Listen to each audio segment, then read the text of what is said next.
pues soy la doctora Gloria Queipo.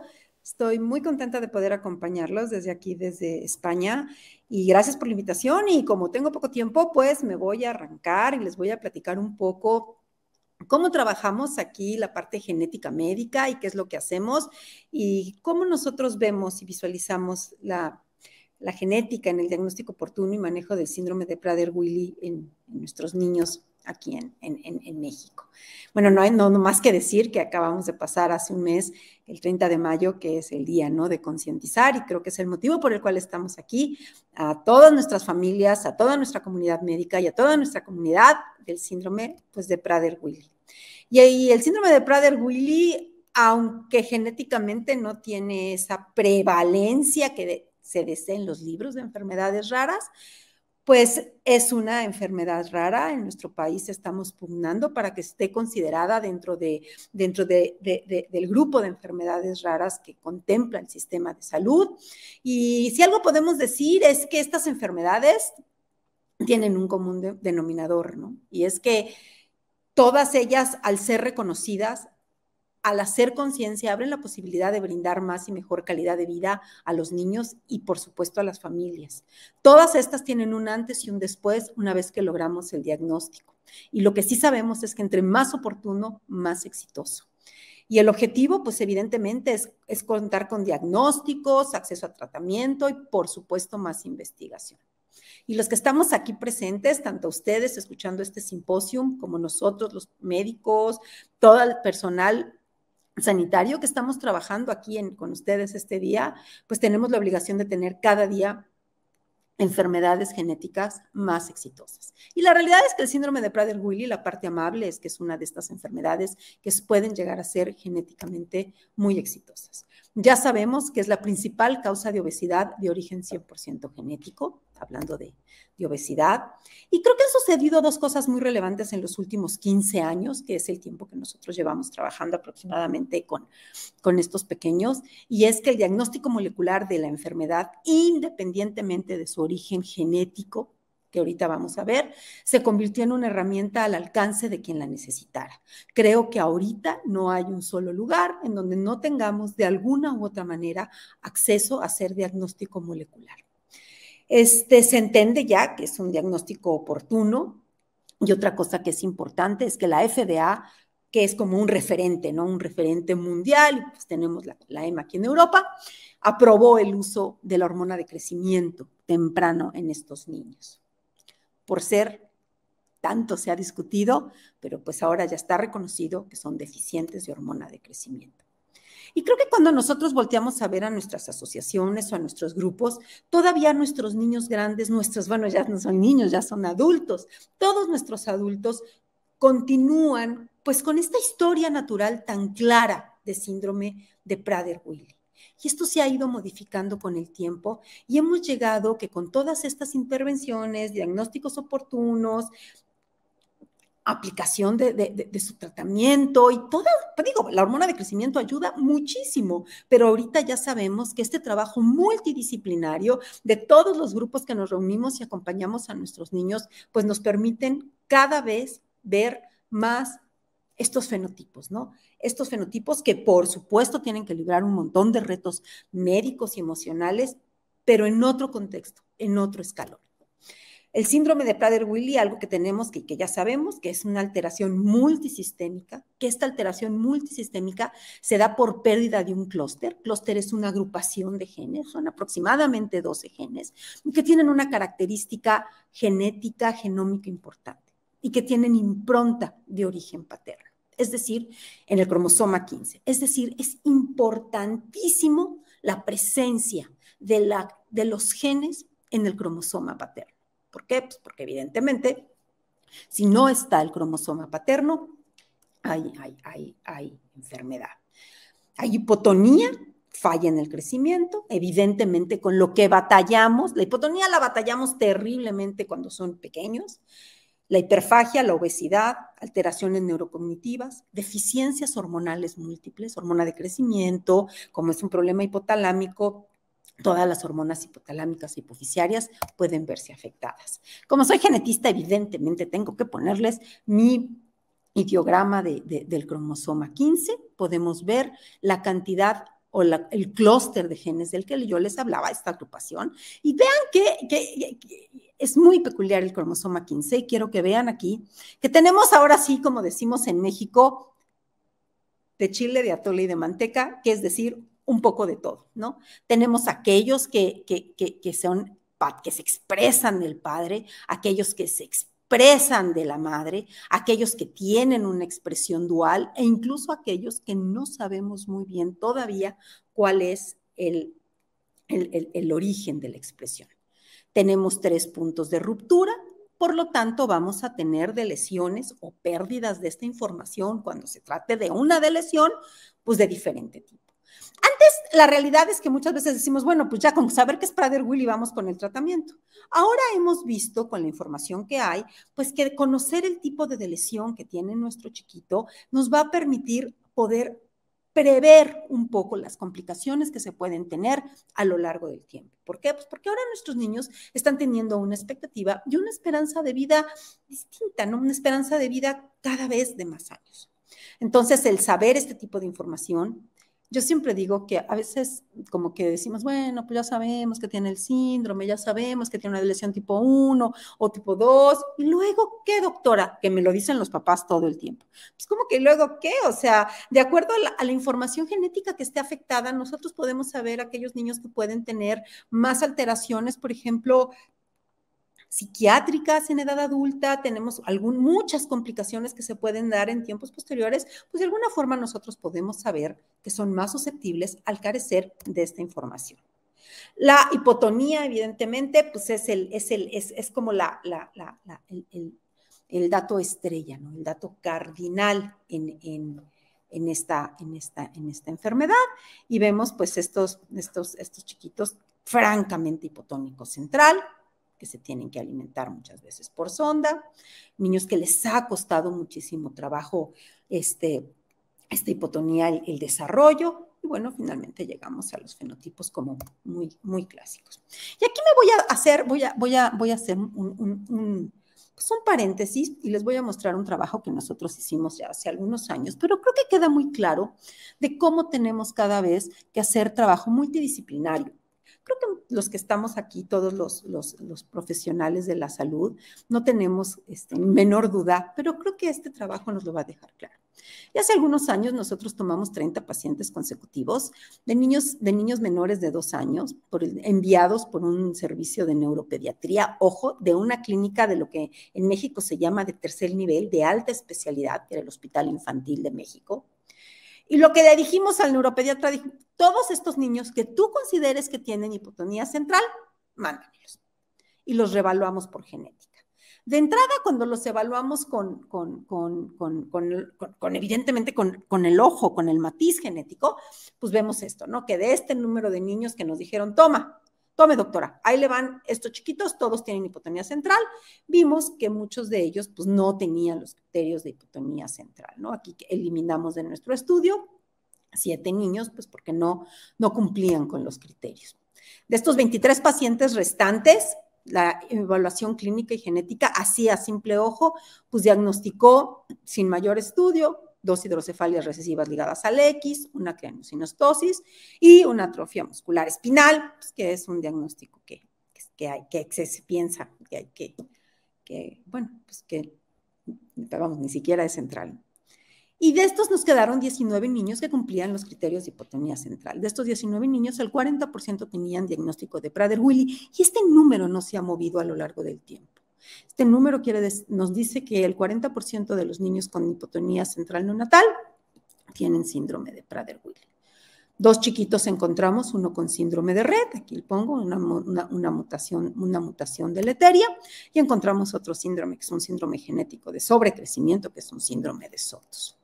Y el resto, lo que podemos decir aquí es que trabajar de manera conjunta, un equipo médico diagnosticó el 17% de los niños que no tenían un diagnóstico.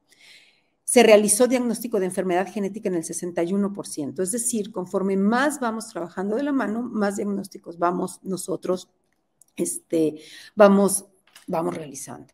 Y los niños con hipotonía, el 40% fue Prader-Willi, Por lo cual, pues yo creo que esto ya lo sabemos, el análisis molecular es indispensable para el abordaje de estos chiquitos. ¿Y qué opciones diagnósticas tenemos? ¿No? El 99.9% de los niños con síndrome de Prader-Willi, o sea, es decir, casi todos, por no decir todos, tienen alteraciones en los patrones de metilación de un gen que se localiza, de un gen que se localiza en esta región. Es un gen que se encuentra activo, o sea, tiene que estar, es un gen de origen paterno, y es el SNRPN, y es básicamente pues con el que hemos utilizado para poder hacer nuestra estrategia diagnóstica. ¿Qué defectos genéticos podemos encontrar? Pues una de lesión, que ya lo sabemos, bueno, es muy conocido, del 75 al 80%. Es importante los riesgos de recurrencia porque evidentemente los padres te lo van a preguntar sí o sí. Tenemos una disomía uniparental materna del cromosoma 15 del 20 al 25. ¿Esto qué quiere decir? Pues que no importa que tengamos la dosis génica normal, pues como los genes maternos están improntados y no están los paternos, pues tenemos un síndrome de Prader-Willi. Un defecto en el centro improntador, cerca del centro improntador, y finalmente una mutación en el centro improntador, que esta es la única causa de herencia, ¿no? Autosómica dominante, sí está presente esta mutación en el padre. Esto nos va dando así como más pistas, ¿no? Tenemos que hacer diagnóstico molecular, tenemos que completar nuestros diagnósticos moleculares. Y este es bien sencillo. Yo creo que cuando no se tiene mucho dinero, cuando no se tiene una cantidad importante de recursos, un PCR nos va a ayudar y es claro como el agua. Este es un PCR de metilación alelo específica del gen SNRP. Tenemos con sondas específicas tanto para el alelo materno como el paterno. Tenemos aquí normales. Aquí tenemos el materno y el paterno, dos controles normales.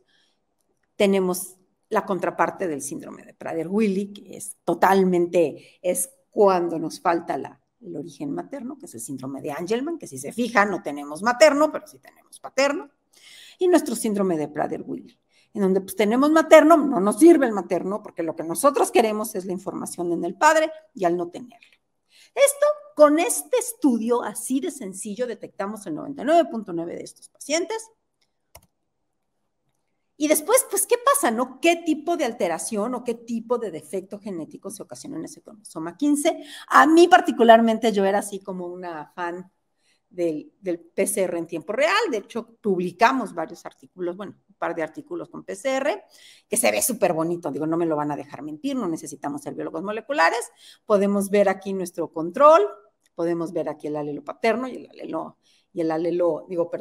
materno el 2, el alelo paterno, y pues vemos cómo se pierde, ¿no? En el síndrome de Prader-Willi, todo lo que es por arriba de la raya roja del umbral, pues es que está amplificando, todo lo que está por abajo, pues no está amplificando, y pues vemos que se pierde, ¿no? Sin embargo, de manera muy cercana en tiempo, pues se describió lo que hoy por hoy es la herramienta, pues yo diría que el gold estándar. Bueno, no el gold estándar, ¿por qué? Porque matas dos pájaros de un tiro, ¿no? Cuando nada más haces el PCR, pues te quedas con que es Prader-Willi sí o no, pero no sabes qué tipo de defecto o qué tipo de mecanismo genético, pues es el que te llevó al síndrome.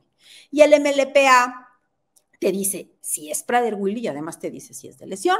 El síndrome de Prader, el diagnóstico de MLPA, aquí como lo ven es súper fácil de interpretar. Si se fijan, tenemos nuestras dos umbrales. Todas estas son sondas, que son sondas, pues son las diferentes regiones que se incluyen, es como un PCR, y tenemos un grupo de genes que incluye 5 o 6 sondas de esta región del gen SNRP. Y aquí está muy fácil, ¿no? Vemos que es metilación alelo específica y además vemos que está por debajo del umbral rojo, es una delesión. Este estudio, por lo menos en México, sigue siendo un estudio costoso, es un estudio caro. Digo, para muchas familias no es fácil comparado con un PCR, pero bueno, es el que ahorita nos ayuda. Me pueden preguntar, doctora, ¿y el FISH? Bueno, el FISH en México ya se hace muy poquito FISH, la realidad se hace MLPA, pero el FISH nos dice si tiene una delesión, sí nos lo dice. Pero un FISH negativo, pues no te descarta. Un FISH negativo con un fenotipo de Prader-Willi, pues no te descarta. Por lo tanto, de aquí podemos concluir que es obligado hacer el estudio de metilación en todos los recién nacidos con hipotonía central. El estudio molecular es el primer paso para cambiar la historia natural de la enfermedad. Es lo primero que nosotros tenemos que saber. Y con esto, pues nosotros sabemos que al cambiar la historia natural de la enfermedad, cambiamos la vida, la calidad de vida del paciente y, por supuesto, de todas las familias. Todos los estudios moleculares son útiles para llegar al diagnóstico. Y esto es bien importante, por favor, yo creo que ya no se utiliza. Yo lo sigo diciendo porque todavía me tocó que me pedían cariotipos y el cariotipo no es importante dentro del abordaje del paciente. Les dejo esta referencia que a mí particularmente se me hace muy, muy útil. Es una referencia que ya tiene algunos años, desde el doctor Maurice Angulo, un líder en el área. Y creo que tiene los puntos de una revisión clínica y genética, pero sobre todo de los hallazgos endógenos. Creo que es una muy buena herramienta académica. El tratamiento, bueno, pues el tratamiento ya sabemos que es la hormona de crecimiento, son pacientes deficientes. ¿Cuándo iniciar el tratamiento? Yo quiero creer que ahora ya hay un consenso internacional, ya no, todavía, le digo, hace algunos años había, ¿no? Que si el año, que si no, que si las apneas. En cuanto se hace el diagnóstico, se inicia el tratamiento, tiene su seguimiento muy claro, hay que hacer estudios para detectar estas apneas del sueño, pero evidentemente todos los niños que están tratados con hormona de crecimiento y llevan su seguimiento médico, no tenemos por qué tenerle miedo al tratamiento. Y la escoliosis, ¿no? Que muchas veces les retiran la hormona de tratamiento, la hormona de crecimiento, porque empiezan a presentar escoliosis, ya no es ninguna indicación retirar el tratamiento.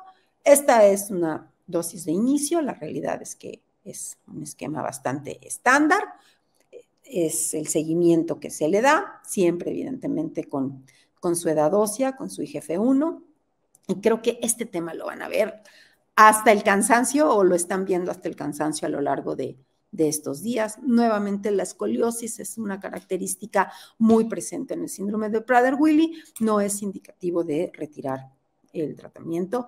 Esto lo pongo un poco porque evidentemente hay 2 o 3 marcas, cuando más, a lo mejor 4 líderes en el mercado, hay muchas otras que no lo son, y en México muchas veces mis pacientes hasta me mandan, ay doctora, es que en el seguro me dieron esta o me dieron esta, se la pongo, no se la pongo, y evidentemente hay que utilizarla porque podemos ver nuestras curvas, ¿no? Nuestras curvas de crecimiento, incluso si no son de las marcas, de las casas comerciales líderes en esto, ¿no? Y pues lo que podemos tener es con un niño pues como que bien manejado, bien tratado, vemos que podemos tener nuevamente, ¿no? Cambiarles la vida a estos chiquitos. Y estos últimos minutos, pues nosotros siempre nos reunimos y pues voy a aprovechar la ocasión, ¿no? Porque también está como muy, pues tenemos poco tiempo de, ¿y qué hay de nuevo en el síndrome de Prader-Willi? A veces siempre me invitan, ¿no? Siempre voy a hablar de las enfermedades raras y me dicen que hable de la genética y de los avances de la genética y qué hay de nuevo. Y pues la realidad es que la cuestión genética está totalmente descrita, todavía hay genes que se están describiendo, que hay funciones y qué impacto tienen en el fenotipo, pero creo que los aspectos genéticos ya están muy claros. Pero ¿qué hay de nuevo? ¿No? Siempre queremos saber de qué se trata y hace poquito tuvimos una reunión con las familias, pues como para hacer un resumen, ¿no? ¿Qué está sucediendo de nuevo en el mundo? Que posteriormente nosotros intentamos llevar a nuestros países, intentamos aplicarlo en nuestros niños, pero pues lo primero es saberlo. Los puntos que evidentemente se tocan, siempre se van a tocar, es genética y epigenética, la parte endocrinológica, los asuntos médicos generales. Al hacer este abordaje, por ejemplo, nos dimos cuenta hace 6 años que la tromboembolia en los niños que tenían obesidad era importante y era una causa de morbimortalidad importante. Y había que dar medidas en estos niños porque se hizo un estudio grande, y se demostró y se presentaron los resultados y ahora ya lo sabemos, ¿no? Ya sabemos que esa parte es importante y hay que verla. Y por último, yo creo que ahorita la promesa, la deuda pendiente es la salud mental, las neurociencias y todo lo de ahí de comportamiento. Esto es, por lo menos, y no lo voy a decir en mi país, estoy segura que en el de ustedes también, en el mundo. Hay que voltear a ver, porque en la edad adulta, si nuestros niños van liberando todo lo que hemos visto, van creciendo, van madurando cognitivamente. Algunos de ellos tienen por ejemplo, en México, venía un grupo de españoles a México a trabajar con nosotros y les sorprendía que los niños mexicanos tenían un impacto en el habla. Nuestros niños con Prader-Willi les cuesta muchísimo hablar. Pero conforme vamos superando esto, nos vamos quedando que los pacientes adultos con Prader-Willi, su principal problema, evidentemente, siempre vamos a batallar con la hiperfagia y evidentemente la ganancia de peso, porque pues, tenemos un hipotálamo que no está formado correctamente. Y nos vamos quedando con que la salud mental es algo que tenemos que trabajar, ¿no? Y por último, pues los ensayos clínicos, ¿no? ¿Qué está ahí de nuevo de medicamentos? Con genética y epigenética, que le digo, pues evidentemente tenemos un clúster de 12 genes y continúan investigando qué se localiza ahí y cómo podemos aplicarlos a la clínica, creo que es lo más importante. Siguen caracterizando los genes del neurodesarrollo hipotalámico, pues porque al final del día este defecto en el desarrollo, en el neurodesarrollo, es cardinal para lo que está pasando con nuestros niños. ¿Cómo se conducen estos genes a lo largo de la vida? Por ejemplo, el gen MERK, que está ahí, el gen MERK está altamente relacionado con trastornos psiquiátricos en edad adulta. ¿Y cómo podemos aterrizar estos hallazgos genéticos? Esto como padre, ¿qué utilidad tiene? Y esto yo siempre se lo digo a los papás, ¿no? Tener el diagnóstico molecular y los criterios clínicos no son suficientes, ¿no? Tenemos que saber qué tipo de forma molecular tiene mi hijo, si es una de lesión 1, una lesión 2, una disomía uniparental o una mutación en el centro improntador. En esta diapositiva pues, les resumo qué podemos encontrar. La hiperfagia. La hiperfagia ha sido y seguirá siendo por un tiempo, pues todavía no sabemos cuánto, uno de los problemas más importantes a los que nos enfrentamos médicos, pacientes y por supuesto familiares. Y ya quedan claro, no queda muy claro cuáles son las alteraciones observadas durante el desarrollo hipotalámico, ¿no? Y cómo condicionan la piedra angular de la falta de saciedad. ¿Por qué? Pues porque evidentemente tenemos problemas endocrinos, tenemos hipogonadismo, tenemos una disminución de las hormonas tiroideas, tenemos una disminución de hormonas de crecimiento, tenemos una tasa metabólica en reposo disminuida, tenemos una disminución de masa muscular, tenemos un incremento en adiposidad subcutánea, tenemos un retraso, por supuesto, en la sensación de saciedad y, por supuesto, pues bueno, los niños van a tener este proceso de aumento de ingesta. Todo esto lo que nos va a dar es que las señales de adiposidad que llegan al sistema nervioso, tanto como todas estas señales periféricas, ¿no? Que se dan en intestino, que se dan en estómago, pues de alguna manera no estén del todo correctamente procesadas, correctamente enviadas, correctamente asimiladas. Y entonces, pues evidentemente los jugadores claves de la adiposidad pues van a estar alterados. Menor adiponectina, como ya sabemos, menor leptina, aumento de la resistina y pues por supuesto incremento en la masa, en la masa grasa. Tenemos también del péptido Y, aumento de la grelina. Si se fijan, cuando nosotros integramos todo esto que he intentado disminuirlo y que ahorita hace un año nos dieron este mapa que es muy, muy puntual de lo que sucede con nuestros pacientes, pues tenemos que voltear a ver y ya sabemos pues, que el control de la hiperfagia, sobre eso tenemos que trabajar, porque sobre eso tenemos que incidir, pues porque en el momento que nosotros tengamos más herramientas para manejar la hiperfagia, pues evidentemente vamos a mejorar las condiciones endocrinas, ¿no? Al final del día, estos chiquitos, todo su problema endocrino, todo su problema metabólico, pues es lo que nos va incrementando la morbimortalidad. Este es un estudio que nosotros hicimos también hace ya algunos años y lo que nosotros decíamos, bueno, pues ¿cómo abordamos a estos niños? ¿Cuál es su gasto energético en reposo? Con y sin hormonas de crecimiento, ¿no? Y quiero que vean pues, que los niños que no tienen hormona de crecimiento, pues, su gasto energético es muy por debajo, ¿no? Tiene una diferencia importante con los que sí tienen hormona de crecimiento. Desde el punto de vista endocrinológico, pues es el tiempo óptimo del uso de hormona de crecimiento. A veces no queremos dejar la hormona de crecimiento. ¿Por qué? Pues porque lo que nos dicen los endocrinos es, oye, pues ya acabó de crecer, se le estamos dando la hormona de crecimiento, pues porque es un deficiente de hormona de crecimiento. Entonces, pues, ¿qué es lo que tenemos que hacer? Pues los estudios que se hacen es, bueno, pues sí, o sea, sí tiene este efecto en el crecimiento, pero bueno, además del crecimiento lineal, tiene la composición corporal, en la densidad, en el perfil de lípidos, en cognición, en fuerza muscular, y esto está haciendo que los estudios volteen a que tanto podemos alargar la hormona de crecimiento o incluso seguir dándola esquemas que se den en edad adulta. Ahorita hay varios estudios de tratamiento en pacientes adultos con microdosis, con dosis pequeñitas, en tiempos saltados. ¿Para qué? Pues para mejorar la composición corporal, para mejorar niveles de IGF-1, incrementar el gasto energético en reposo, ¿no? Entonces, estos son algunos de los estudios. La prevalencia de las enfermedades neoplásicas. Acuérdense que nuestros niños están creciendo, están llegando a ser adultos, lo cual pues tenemos que voltear a ver todas estas enfermedades crónicas y degenerativas que se presentan, ¿no? Disfagia y deglución. Aquí dijeron algo muy importante, algo interesante, y es que es importante evaluar y considerar las alteraciones de deglución en todos los pacientes. Todos los pacientes, el 100% de los pacientes con Prader-Willi tienen algún tipo de manifestación a lo largo de su vida de alteraciones en la deglución, que muchas veces no es identificada. Esto que nos puede dar disfagia, broncoaspiraciones o infecciones respiratorias, ¿no?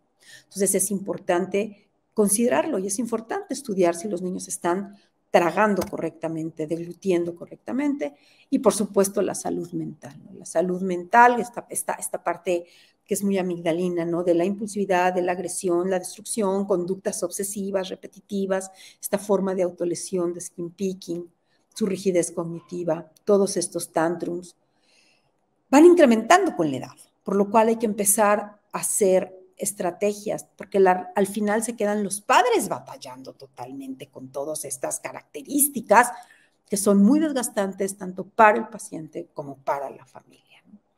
Por último, pues evidentemente los chiquillos entran, los jóvenes, porque ya estamos hablando de jóvenes, depresión y psicosis.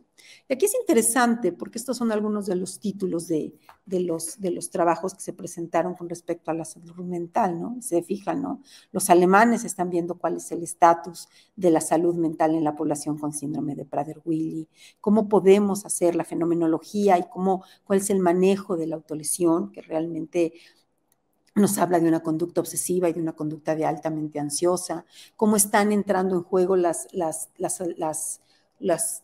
terapias cognitivas de nueva generación. Es decir, tenemos que voltear a ver la salud mental, es indispensable. Por último, los ensayos clínicos que se están haciendo. Aquí les pongo una referencia que sería muy útil porque esta referencia es de este año y son aquellos ensayos clínicos que se están haciendo para el síndrome de Prader-Willi.